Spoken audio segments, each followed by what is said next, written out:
Okay, we are continuing our discussions.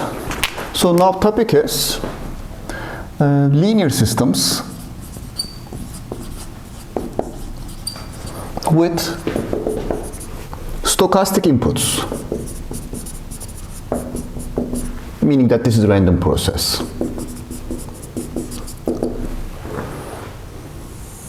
Okay, so let's have, refresh our memory. First of all, what's a linear system? If I have x of t over here, L operator produces a y of t. Okay. So if this is composed of, let's say, summation of two parts, then you can pass this first part through the linear system, you get the first output. Second part through the linear system, you get the second output. If you present them together, you get, the summed output. So the linear system says that the output for the summed input is equal to the summation of the outputs. Okay. So this is a basic fact for, signal processing and electrical engineering, linear system theory, etc. What else? If this is scaled by alpha, I have a new input, x times alpha, scaled by alpha, then output is automatically, let's say, scaled by alpha. This is the property of a linear system, and, how can I, process this time random inputs, random processes.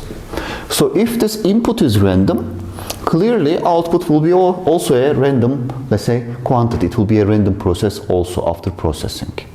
Now the issue is, okay, so how do I characterize input and output relation? So let me write the following first of all. Y of t is equal to h t comma tau. This is a little different from the one that you are used to. Okay. Yes.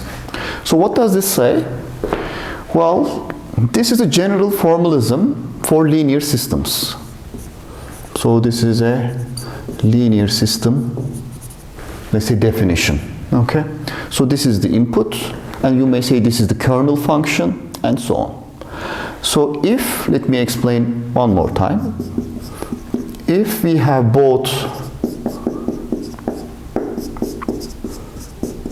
okay, I think this is a little bit more familiar to you. This is called the convolution integral, as you can remember. Okay, we have something like that. So this is the case when we have both linear and time invariant. Sometimes we write this as the famous LTI. If we have an LTI system, I have such a case. So let me put these in boxes because they're very important. Let me put it like this. Let me move this inside of the box. Okay.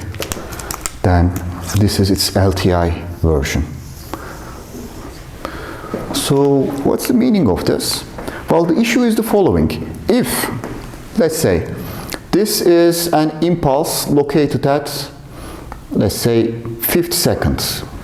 Input is x of t is an impulse, unit impulse at the 5th, t is equal to 5, 5th second. Okay. So what is the output? Well, this is like t. I have t tau minus 5, and output is like h t minus 5, isn't it? If this is at delta tau minus 5, this output will be, y of t will be h t minus 5, the convolution, because convolution with an impulse is just delay. Okay, we have that. So for a linear system, a general linear system, as you see, so this corresponds to the response of this system to an impulse at t is equal to tau.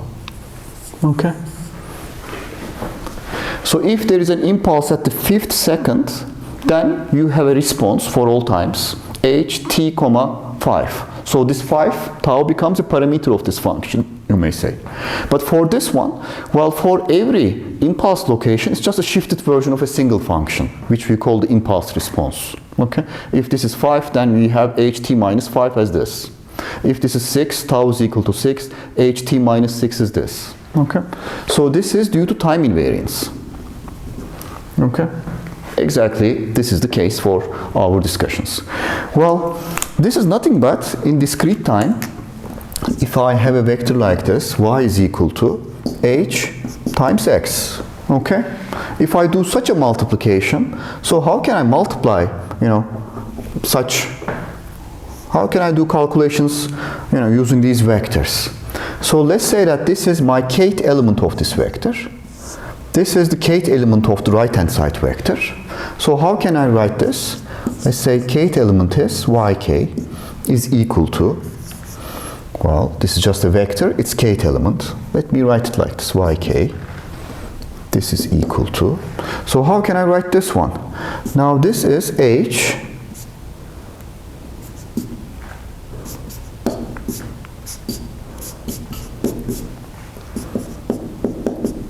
let's say that this is n by n matrix.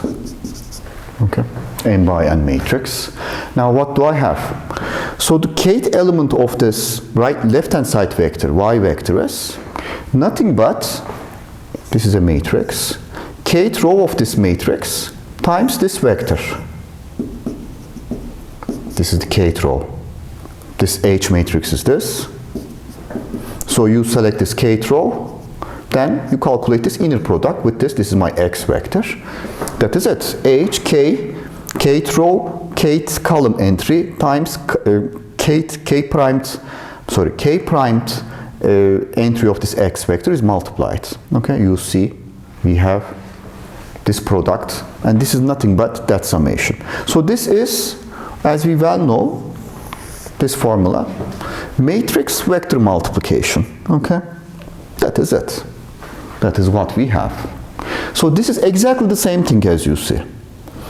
Well, I'm just generalizing this discrete variable to a continuum, and this has two indices as you see. It has also two indices, and so on. Okay, so we will continue. You may say that, how about this matrix in the time invariant LTI, in the time invariant case? Well, if you have, let me also write that, if we have, let's say, an linear and time invariant system over here in discrete time, then this matrix becomes, no surprises, if you have time invariance, if we have, let's say,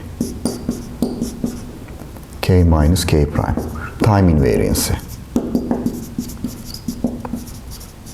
let's say with time invariance. Okay. So what do I mean by this? Exactly like this. Now this corresponds to my response at the k primed time instance input. So let's say that this is, or this one is, let me have it at a different location. This is k prime, okay? So this k prime is multiplying this k primed column of this matrix, as you see. So this k primed entry of this x vector, k primed entry of this x vector, is generating me at the yk instant this quantity times that. Okay.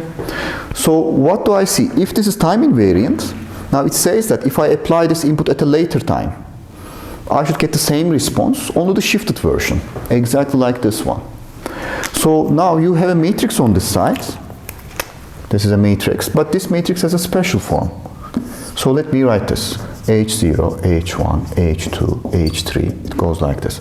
0, H1, H2, H3, 0, 0, H0, H1, H2. Okay.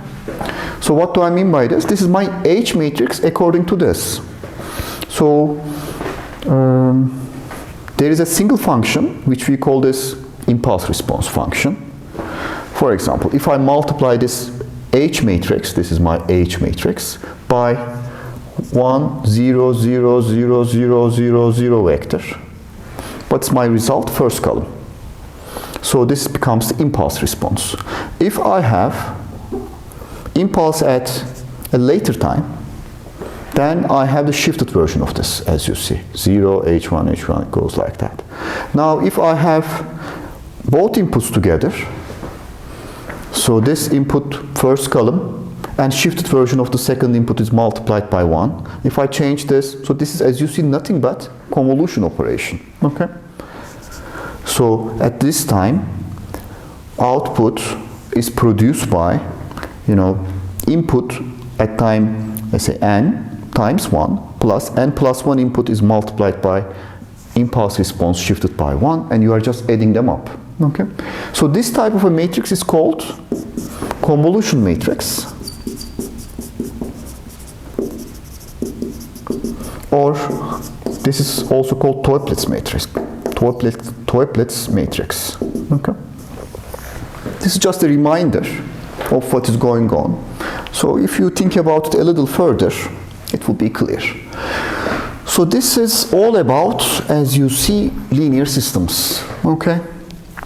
So time invariance is coming into the play sometimes, but not in general. Okay. In general case, we have something like that. Now let's go back to this part. Linear systems with stochastic inputs. So we will only study moment description.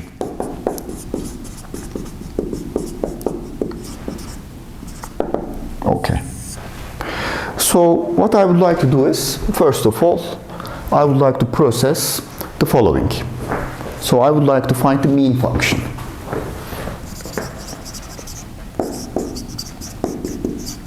Mean function at the output. Okay. So I have such a system. Input x of t is a random process.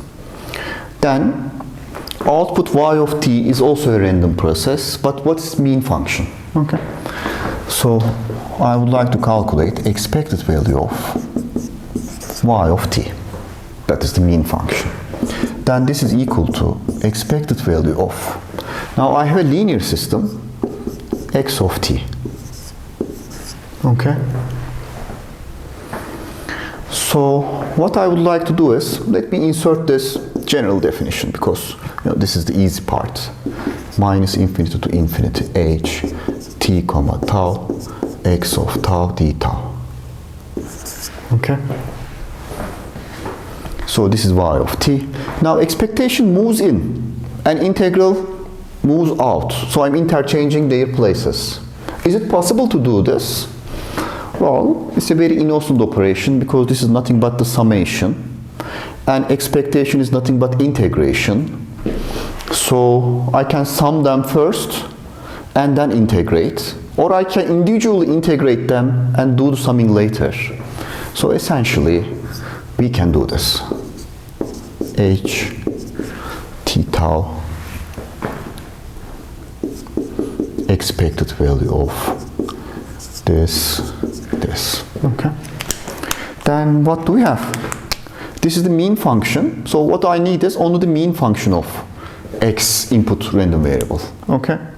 So if I know that, then the output is nothing but processing of this mean function. Okay. So I am processing this mean function by the same linear system. I get this mean function at the output. Okay. That is our first result. Okay.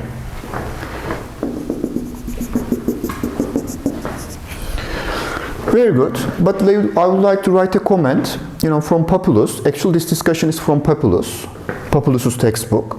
So what's that comment? So this is introduced in Populus as basic assumption.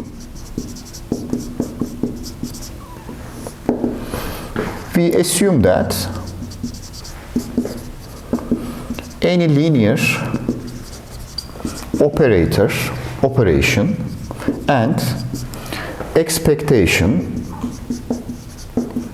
operation can be interchanged, as we did over here. Can be interchanged. That is, expected value of, so there is a linear system, let's say L, x of t is equal to linear system expected value of x of t. Okay, so I'm interchanging, you know, this fact. I'm interchanging L with E, you may say. I'm changing their places. This is what we have done actually. Okay, this is L of x of t, as you see. Okay, that is L of x of t is y of t. Okay. So I'm moving this expectation in. So this is expected value of L of x of t. So this EL, I have, sorry, LE. I have moved this expectation inside. Okay, that is it. So this is like an innocent argument, as you see over here. So this is very acceptable. So let me go on. Let me erase this part, and let me calculate, you know, the autocorrelation function at the output.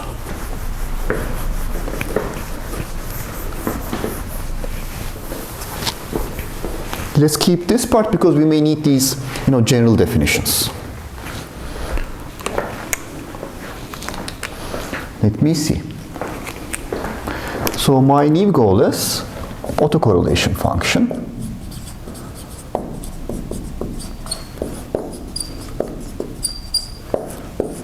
So this is Ry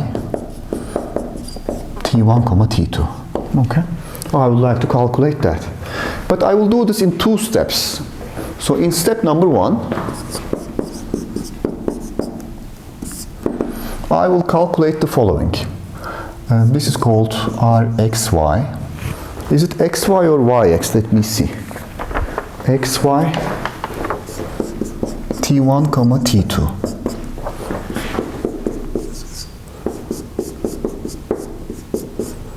So this is okay. Now I have two subscripts over here, xy. Okay. So this is coming from the first sampling t1 time is coming from this x process, and the second one is coming from the second time instant. So this sample is xt1, the second one is xt2. In general, there is a conjugate also over here. Okay. But this, let's put the conjugate also. And this is called cross correlation. Later on we will describe this more formally. This is called the cross correlation function. Okay. Cross correlation of two distributions, x and y. Okay. Let me try to calculate this, and using this result, I will try to express, you know, ry, or right now maybe I can write ry and y. Because both, this is called autocorrelation function. So first sample is coming from y process, second sample is coming from also from the y process. Okay, y. You may write it like that if you wish. Okay, so let me write this. This is expected value of xt1. Then there is a linear system generating an output y, and I'm sampling this output at t is equal to t2. Am I right? Sampling the output at t is equal to t2. So there is a sequence of events going on. So we are starting from maybe this inside of this bracket. So this is generated. It is being sampled. Then you have this. I'm erasing this conjugate not to confuse ourselves, because I'm not introducing this conjugate in this discussion. Later on, we will describe it further on. Okay? So this is a process like this. Now here is the case. This sampling, t is equal to t2, yt is sampled at a specific time. Okay? This is t1. Okay? This sampling operation is also a linear operation. Do we agree? Because if I have two functions, you know, I can take their individual samples and add. I will get the summation function sampled. If I scale by one of these functions by alpha, sampled version also scaled by alpha. As you see, that is a linear operation. Okay. Now, Populus's basic, you know, that innocent assumption says that I can change this expectation and, you know, sampling instances. So let's move this sampling out of this bracket then. So this is expected value of xt1 L x of t, and at the end I am doing the sampling, okay? Something like this. I'm doing the expectation first and then doing the sampling. I have moved this expectation and this sampling operation, moved expectation in, sampling out. Now sampling is the last time instant. So this is a linear system. So this is just fixed time instant. So I can put it inside of this. Okay. Then I have expected value of linear xt1 x of t. Then there is a sampling going on at t is equal to t2. Okay. Now I see another opportunity. Now expected value and linear operation. So let's use that basic fact one more time. So again, this is the last one. So this is the last one. This is the second from the last, and this is the first operation right now, as you see. So I'm changing this and that, first and the second operations. So L, expected value of xt1, x of t, and, you know, the sampling operation. Am I allowed to do this? I'm just using that basic fact and linearity and nothing else. That basic fact and linearity. So how about this then? I think we are done, because for this calculation, this is called autocorrelation function for this. Okay. T1 and T. Okay. Then what do I have? I have the following.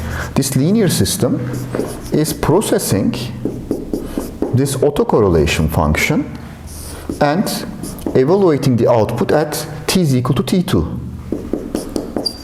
Am I right? Let me see. Where is that one?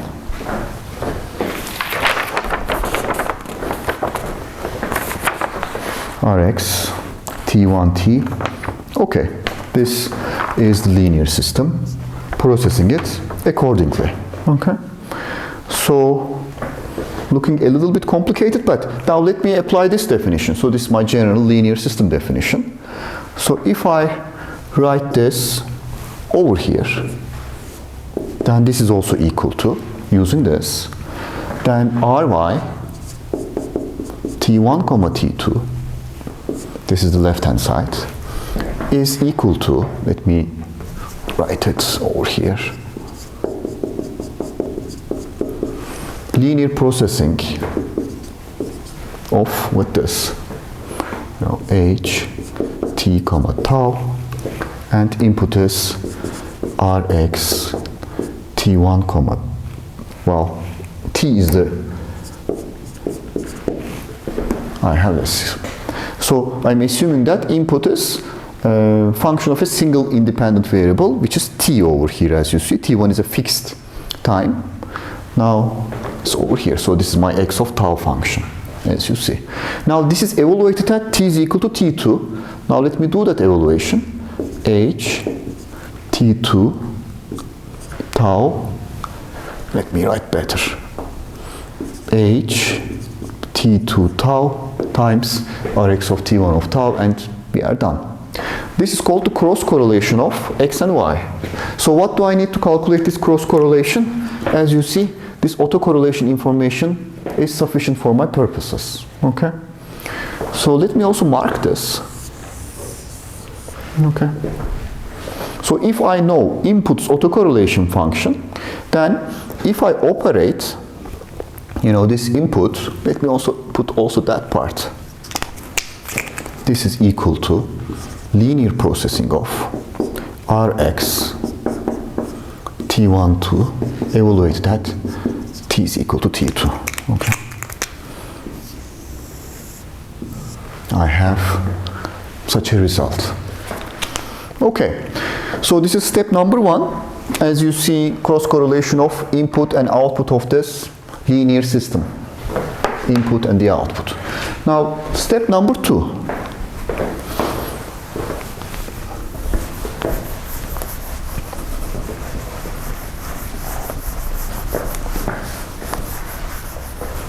So as you see, we haven't done much other than the application of this basic fact from this populace. Very carefully we have applied it. But, you know, it wasn't a very difficult calculation indeed. Step number 2.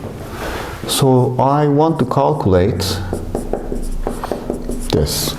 So how can I calculate that one? Expected value of yt1, yt2. Okay. So what should I do? Let me check. So now I'm assuming that this is expected value of, now I have a linear system with input x of t. This is, as you can imagine, sampled at t is equal to t2, and this is yt2 also over here. Okay. Am I right? No changes. Well, since I'm more experienced in this is just a constant. T2 is fixed for the sake of this calculation. Actually, T1 is also fixed for the sake of this calculation. So this is at T1. Luckily, we have called it early. Now I have more experience. I'm moving this in. And then, okay, let's be patient a little. So this is y or x of t, y t2, okay? Then, okay, let's say I have this evaluation function, functional at t is equal to t1. I have this, okay? Again, so the thing is, expectation is right now in the middle part, isn't it? So this is the first step. This is the first step. Second step is the evaluation. Expectation is the third step. Okay. Now, since expectation commutes with these linear operation, I will move the expectation to the second step of this calculation. So to do that, second step becomes, I will do this, expected value of L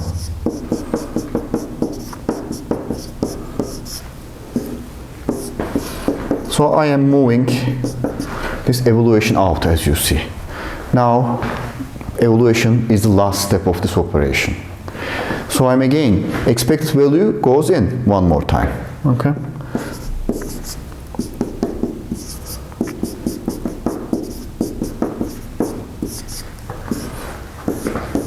So as you see, this populace's very innocent argument becomes like a workhorse for us, because we are using it repeatedly, and it becomes, by this commutation of these operators, it becomes almost like trivial calculation, isn't it? So do you recognize this? Well, this is this one. Sorry, I made a mistake at this point. It's Rxy. Rx and y. Okay. Let me check. Is it Rxy? Rxy. Okay. So this is Rx, y, t, comma, t2. Okay. So what I see is that now this linear operator works on this t function, t2 is fixed, and then output is sampled at t1. So let me write that one.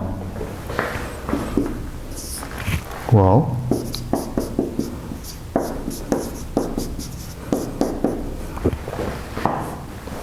this is comma. I have, this is my input tau, d tau, okay?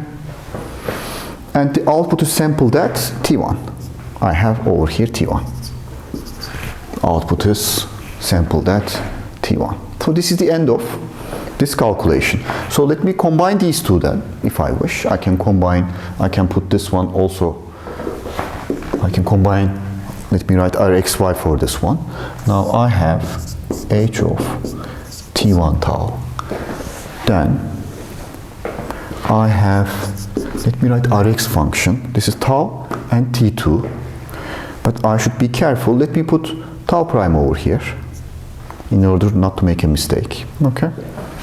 So Rxy, I need to have tau prime over here. So Rx tau prime, comma tau. Now I have h. The first one is primed. This is t2 comma tau. It's a double integral. d tau prime. Okay. Minus infinity, infinity, minus infinity, infinity. Let's check this. This one is this one. I need this. Tau prime, t2, tau prime. So I need tau prime over here, and this is it, I guess.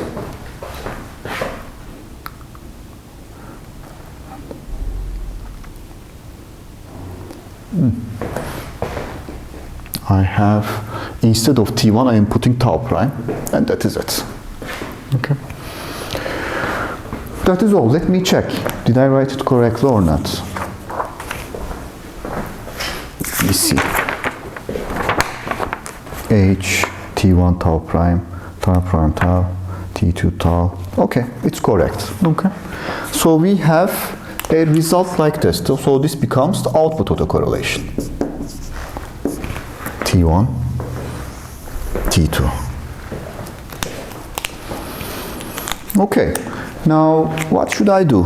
Let me have an example on this and then continue with some discussions. So let's keep this.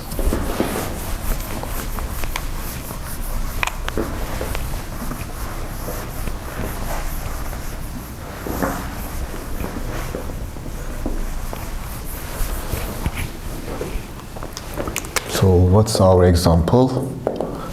Let me see. Is it the differentiation case?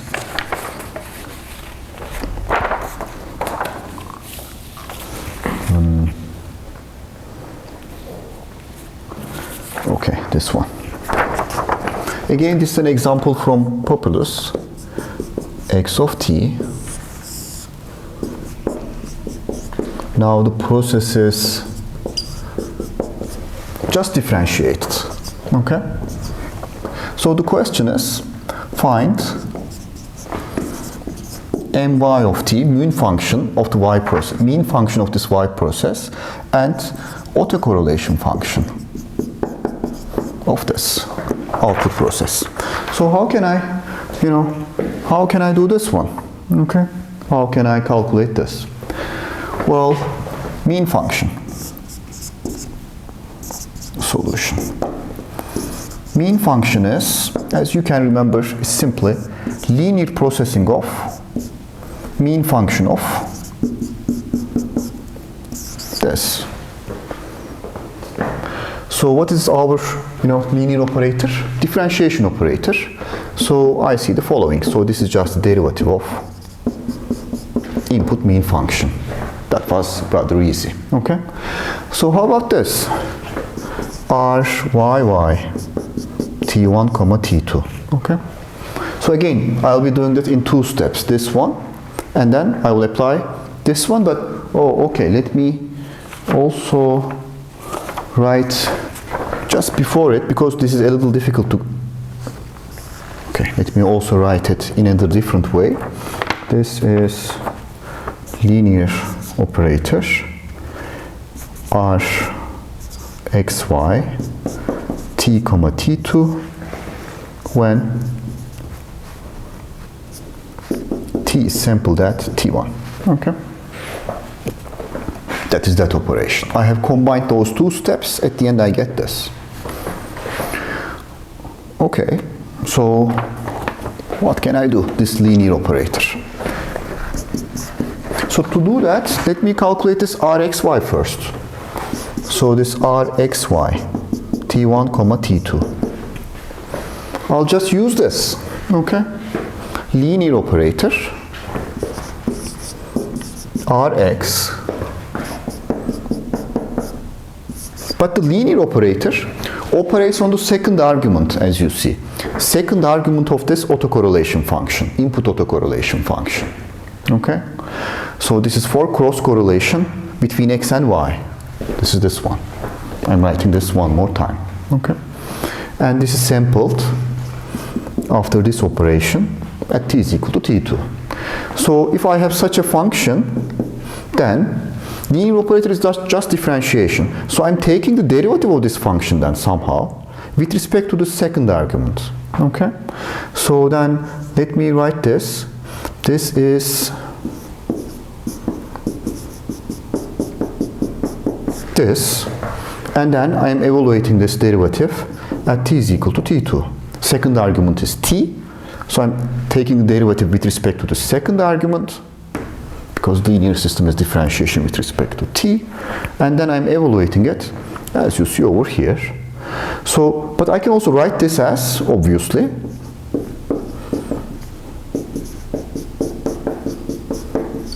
so I can calculate this differentiation by, calling this dummy variable t as t2, then displacement will be automatic. Okay? You don't need this replacement.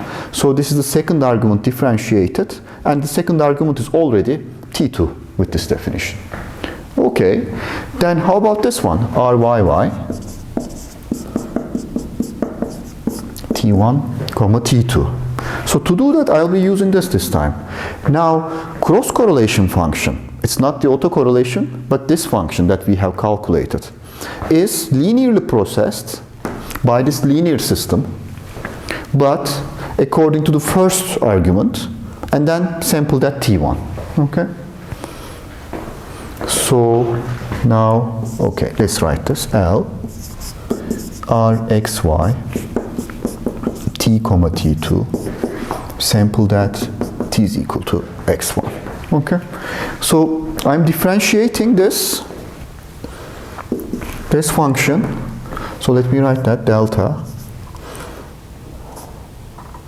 This is with respect to t. This function d2 rx t comma t2. Am I right? Because rxy, now the first variable is just t. And then after this, I'm doing a substitution with t is equal to t1. Okay, this is just a comma right now. So this becomes, the second derivative. Okay, let me write the result over here. This becomes the second derivative. That is two partial derivatives with respect to t1 and t2. Because as you see, first argument, rx t1 t2. Okay, so this becomes our, ry result, ry t1 comma t2. Okay, so I'm using these arguments as you see. Okay, these, linear processing arguments. Okay, so what are our facts, the answers for this problem? So this is the mean function. This is the cross correlation function. This is, or let me say, this is the autocorrelation function.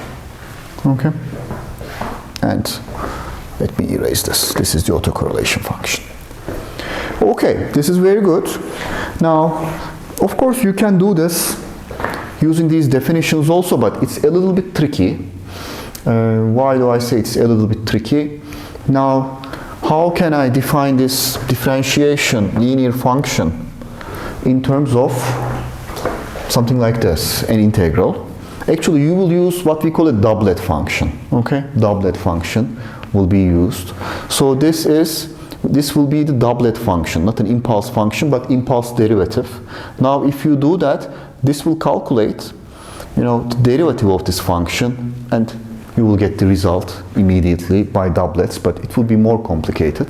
You have to know the operations with derivatives of the impulses. Not so difficult, but there is one more step to go over there. But with this linear operator interpretation, you get these results rather easily with the application of this and with the application of this result, second result, step 1 and step 2. What else? Okay, now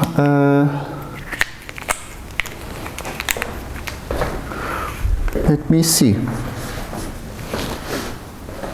Let me see what else can I say about this.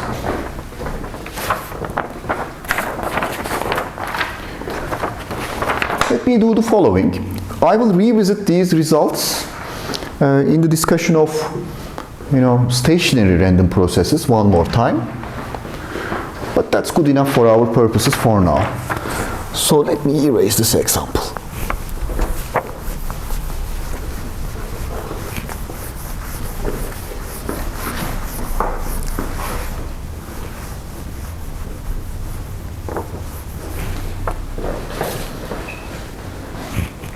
Okay, so the next I would like to discuss the discrete time version of this kind of an operation.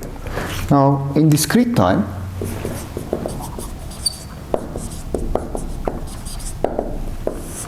now we have y is equal to hx. So we are at this position right now. We are done with this kind of discussion. How about this one? Y is equal to hx. Then, now the question is, what is ry? Well, okay, what is ry? Autocorrelation matrix ry. Because as you see, this is the correlation function. Well, this correlation function is nothing but the correlation matrix, T1, T2 instance, and so on. Okay, so you may interpret this is, if you wish, the sampled version of this as like the correlation matrix, isn't it?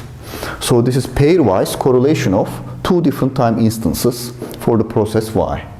And the correlation matrix that we have previously defined is exactly that one. So this is the reason that discrete time processes, because of this finite dimensionality, is a little bit more practical. It's, it's easier to calculate. Okay. So what do we know? Ry from our earlier result. Ry is equal to h times Rx times H transpose. Am I right? From our earlier discussion. Now let me calculate. Actually, this is equal to this. Maybe you can immediately see the result.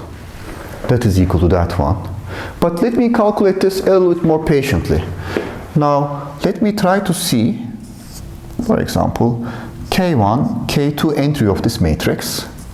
So this is K1, K2 entry of this matrix. Okay? Because matrices are equal, it has to be something like that. So how can I calculate this one?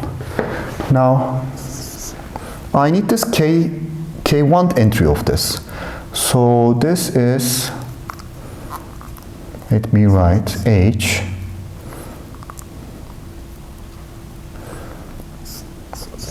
K1 K prime. Okay. Now I need this part. This is K prime. How about this part? I have a matrix over here, but let me write according to this then. Rx, this is H transpose. Now this is K prime, comma, K2. Am I right? So how do you do the matrix calculation? Now I need K1 row, K2 column entry of this matrix.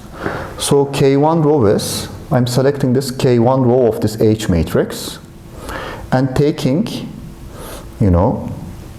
the inner product of this row with the K2 column of this two matrices. Okay, that is it. And K prime is, this is the number of this is the entries on the K1 row. Okay, this is that one. Okay, so how about this one? Let me do this for this one more time. H, K1, K prime. So I want to do it for, now I will be doing the same thing for this. Now this is equal to the other matrix. Now I need K prime row and let's say double prime, Rx, K prime, K double prime. Now this is H transpose, K double prime, K2. Okay, so this is this. Okay, so again I'm writing this matrix multiplication explicitly. So this is K primed row and K2 column. Okay, and K double prime is, as you see, this. So this is transpose matrix, but this is also equal to H, K2, comma, K double prime. Am I right? Because transpose entries are exchange. So what do I have? I have K1 prime, K2 prime, hk1 comma k this hk2 comma this. Okay. So if I compare with this one, h t1 dummy variable 1, rx dummy variable 1, the other dummy variable, okay, k2 this. If you wish, I could have put a second dummy variable over here, then it would be exactly the same. Okay. So what we see is that now this operation and this operation is nothing but our familiar calculation that we have seen much earlier. Okay. So we see that in all of our previous results are consistent. Very good. This is the way you calculate. If you want to do these matrix vector calculations, as you see, in terms of summations, this is the price that you pay. Now you have to deal with this or deal with that. But the nice thing about matrices and vectors is that now you have such a notation instead of this kind of a notation. Okay? This is the power of this. But it's also important to recognize that if you are doing some calculations, it's important to recognize that this is a matrix, and this matrix is nothing but, it's an inner product, let's say for this one, when tau is changing, between two vectors. Okay, so this is a matrix where this is the row index of this matrix is fixed to tau prime, let's say. Then, if I integrate over d tau, elements from this row is taken into inner product with this vector. Okay, that is it. So it's important to recognize that. Okay. Well, that is it. Okay. So what else can I say? Well, one more comment. If this is LTI, what happens? Rxy. Well, LTI means this is just a special case. This is T2 minus tau. Because it's an impulse at tau second. So if tau is equal to 0, I get impulse response. If tau is equal to not tau, or not 0, then it's a shifted version of the impulse. If impulse is at 1, shifted impulse response is shifted to 1. That is it. Okay. So nothing interesting going on, you may say. So this one is also this. This is nothing like, simply like that. Okay. So there is something that I would like to immediately discuss, stationarity. So if stationarity is present, this is like a future note. Just, maybe in 10 minutes or so we will see stationarity. Then this becomes, a function of a single variable. So very similar to this, as you see. It has functions of two variables. Now it has functions of a single variable, a stationary random process. I will define it immediately. Let's accept that it's possible to write it like this, a function of a single variable. Then, what do I have? Let me write it then. For T1, T2. Now I am writing an equality for LTI and stationary. We haven't seen stationarity, but stationary, or this is a little bit white sand stationary. Okay. White sand stationary or stationary doesn't matter for our purposes. Now I would like to focus on this. H, T2 minus tau, Rx hat, T1 minus tau, d tau. Okay. So this looks like something like a convolution, isn't it? This looks like a convolution, but it's not exactly convolution.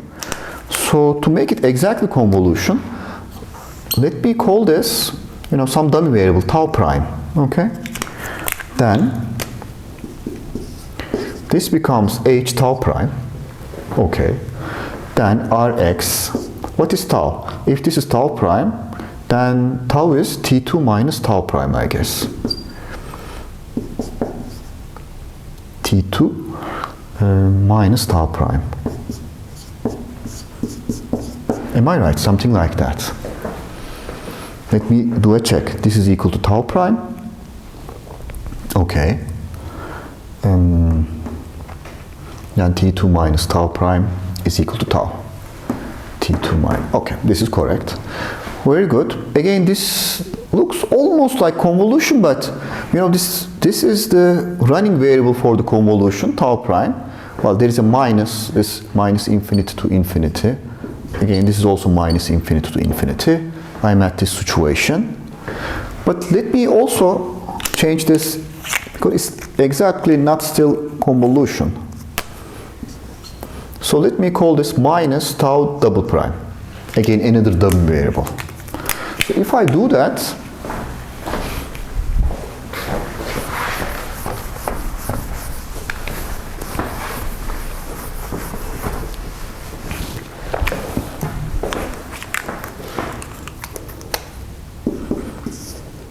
h of minus tau double prime, dummy variable, rx t1 minus t2, this is rx, this function hat, minus tau double prime, because it's negative of this. Then this is this. Again, this is minus infinity to infinity. D tau is minus d double prime, but again, I'm keeping this limits as the same also. Okay? So we are done. So what do I say we are done? This is equal to this h function, the famous impulse response. Well, this is, let me put a dummy variable. Let me say something like this. Convolution Rx, this, and this convolution result is evaluated at T1 minus T2. So my comment is the following. If we have linear time invariant systems and what we call a stationary process, again there is some interesting things going on, so we get some simpler results. I will explain these simpler results later on, but this is pure mathematics right now. If you apply this pure mathematics, if you have an LTI system with impulse response h of t, then this impulse response is flipped. This is h of minus t, let's say. You take the convolution of h of minus t, this dummy variable of convolution, with rx of t. Rx of t is this function generating this autocorrelation. Okay, I will explain it in a second or so. And then after this convolution operation, you are just sampling it at a particular time. This is called the time difference between these two samples. Okay. So I will explain this a little bit later. Okay. But this is just a derivation. Once you have seen this explanation, it will be, clearer later on. So let me erase this part and give the definition for stationary random processes, and then we will conclude today's lecture.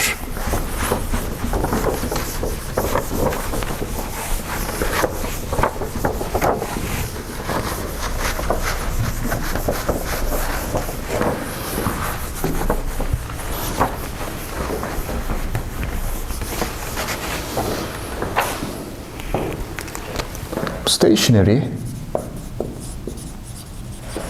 random processes.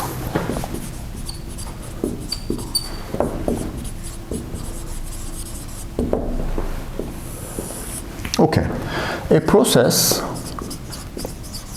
is called stationary if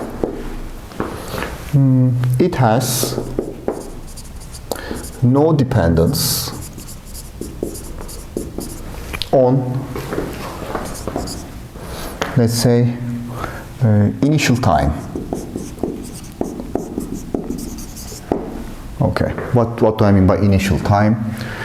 Well, it's something like this. When I sketch a random process, there's always an origin, isn't it? Maybe I'm sketching something, a realization, a black realization like that. There is an origin. So you say that at origin, at t is equal to 0, it takes a value and so on. So in this random process description, so if you shift this origin to another location, okay, so this is my second axis, let's say. Okay, this is my t prime axis. Okay. So t prime axis starts from this prime, origin prime. Okay. So let's say the 5th second in the original time corresponds to the 0th second in this t primed second axis. Okay. So in the random process actually there is no absolute reference if you have this kind of interpretation. when you say, this is the 5th second, it doesn't mean anything because, it can be any second because the origin is lost, origin information is lost. So there are some processes defined like that, which has no dependence on initial time. So these processes are called stationary processes. Okay. But how can I define these processes? Okay, let me explain. So if x of t, so this is just delay. So then you have x of t minus, let's say delta, delay by delta seconds. Okay. Now if the delayed process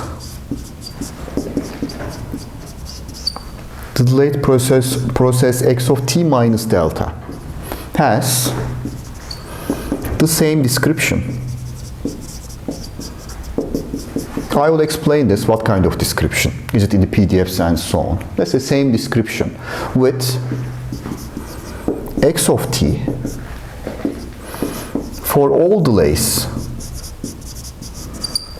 delta, then the process is a stationary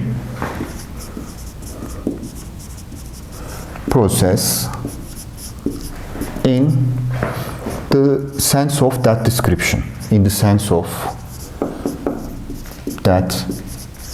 description, meaning that this can be a PDF description or moment description.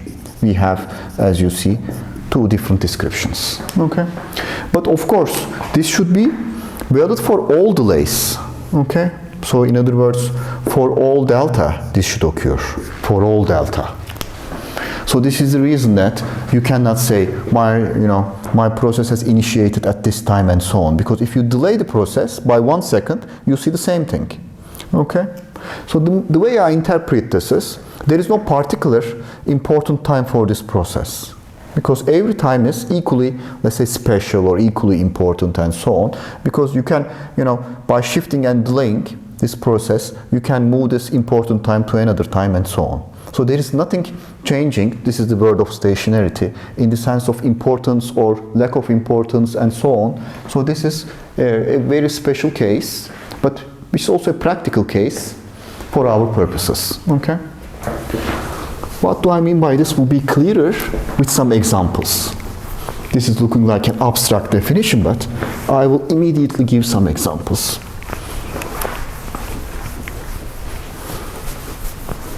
But this time, before the examples, I would like to describe the following. Number 1, stationarity in PDF description.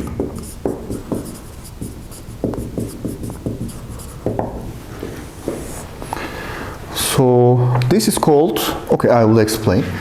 First order stationarity.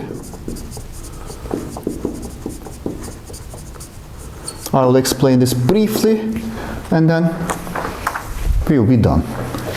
So this is my density at T1 function taking values, let's say x1. So if this is equal to, now there is a delayed version of this or advanced. Okay, this is equal to, these 2 densities are equal to each other, first order stationarity. So you see that this is a density at T is equal to T1. This is the density at T1 plus delta, but they're equal to each other. So if I evaluate this random process at a time, at this time, and so on, they're always equal, because again, by shifting this, I shouldn't be sensing any difference. Okay. So this is called first order stationarity for all delta. Now second order stationarity.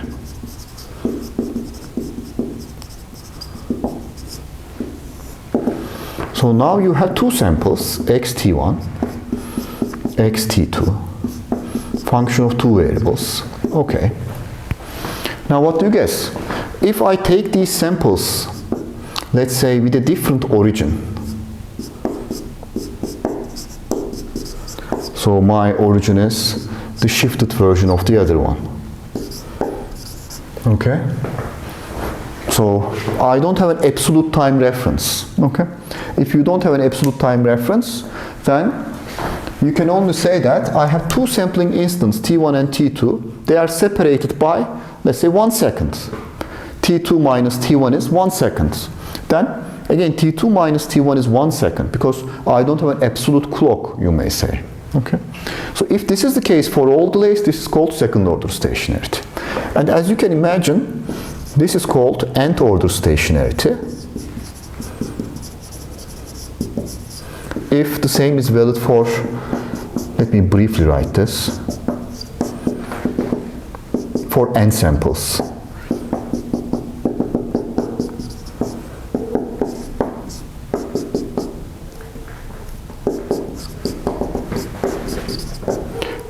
That is, as you see, these are different random variables.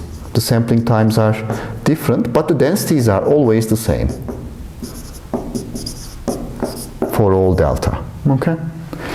And if a process is nth order stationary for every n, as you can see, this becomes like a very strict statement. For every n, maybe 1 millionth order stationary and etc. for every n, then process is called strict sense stationary. Strict sense stationary. Sometimes this is written as SSS, strict sense stationary. Okay, now this is one of the important definitions. Now let me write the other one. Stationarity in the moments.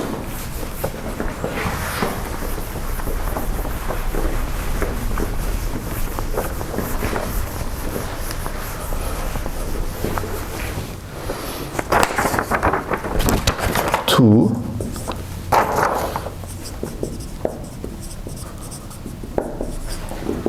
stationarity in moments. As you can imagine, it will be somewhat like loosened version of these statements, isn't it? And we are only interested in the first two, first order and the second order statements. So number one, stationarity in the mean.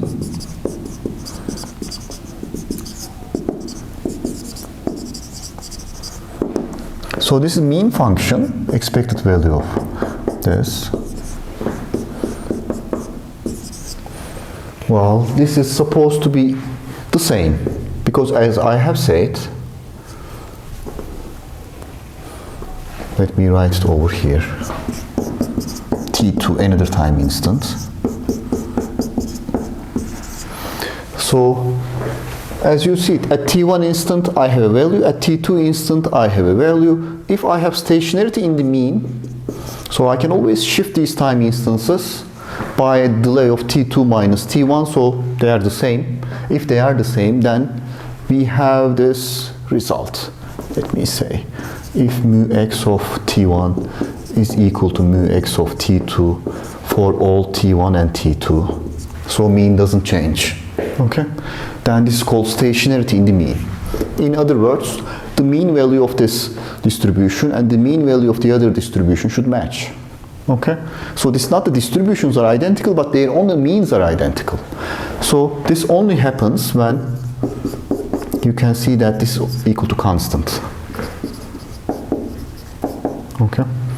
So if the mean function is a constant function, then we call this stationarity in the mean. Okay. Now the second one, stationarity in the autocorrelation function.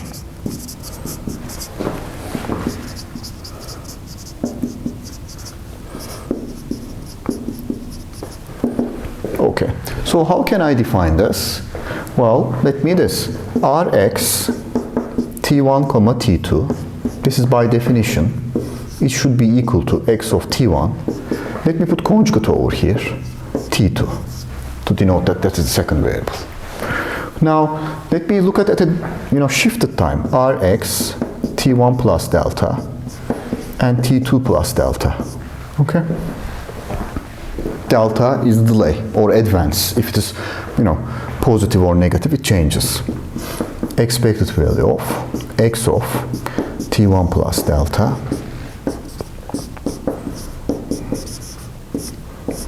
so these two should be equal to each other, should be the same for stationarity in the autocorrelation for all delays, for all, let's say, delta.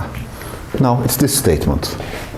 So you see that now this density, now I have functions of two random variables, they're identical, but this time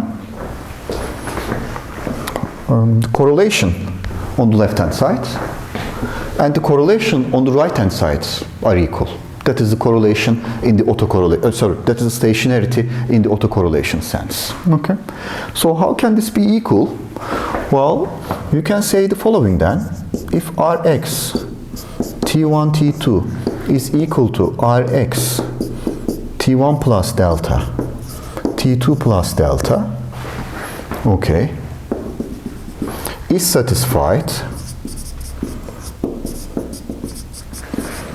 for all delta, then, right, if, then x of t is stationary in the autocorrelation function.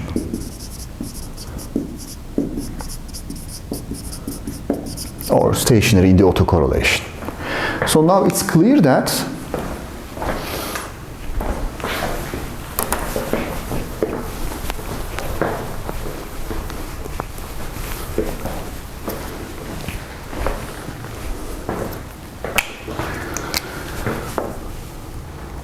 observe that I can define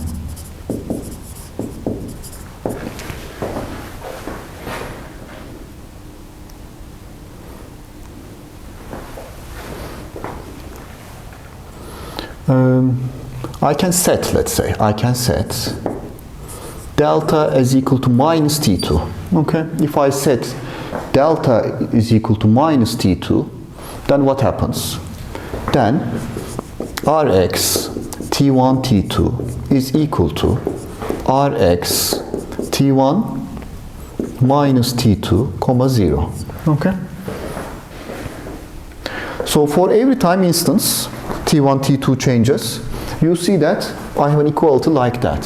So how about this? This becomes a function of, obviously because this is fixed, function of a single argument. Function of T1 minus T2. Okay. So what kind of function? Well, we will call this a one-dimensional. As you see, this is a function of a single variable. So this will be called autocorrelation function again. Okay. For the stationary processes. Okay. Stationary autocorrelation. So T1 minus T2 is called the lag. It's the time difference. It is the time difference between two sampling instance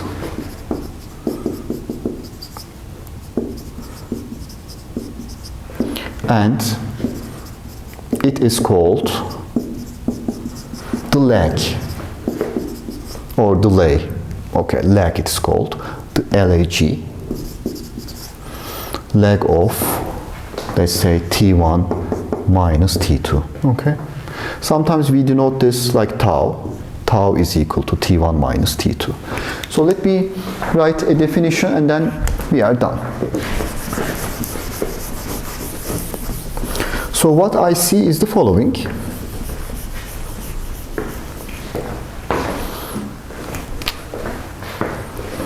Now if I have, so let me say, Rx of T1 and T1 minus tau. Okay. So this is my T2 actually. Or, as you see, tau is equal to T1, actually this is T2, as you see. Okay. So Rx, T1 minus tau. This is written as expected. Sometimes we use small symbols because this also represents a matrix with the big symbol. Okay, Rx T1 minus tau. This is x T1 x conjugate T1 minus tau. Okay, and this is clearly a function of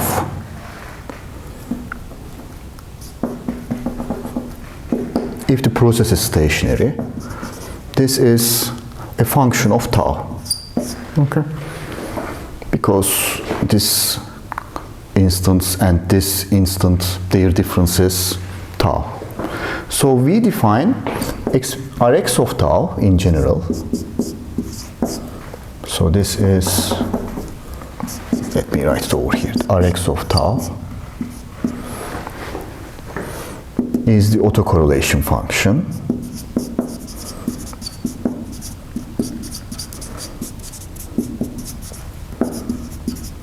Is the autocorrelation function for stationary, let's say, processes. Let me write one more time. Then Rx of tau is equal to expected value of x of t minus tau. There's a conjugate for this one, and we have this. So this becomes our definition. Okay. So what did I say? So if the time difference is tau seconds, t1 minus t2 is tau seconds, then this is our definition. So if this is a function of tau, meaning that it has no dependence on this origin, t1, this special time, then I can write this function as Rx of tau. And then over here I have erased this t1 and written as t2. It's the same statement. So this is written as Rx of tau because it has no dependence on t. Okay.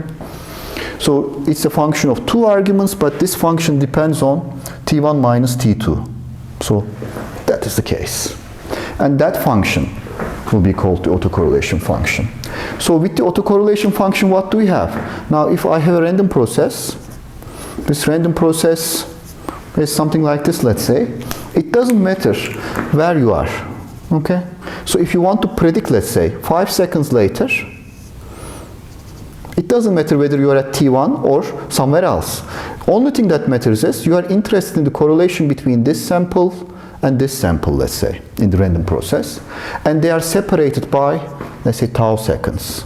t2 minus t1 or t1 minus t2 is tau seconds. Okay? Let me write here t2, then let me write here t1.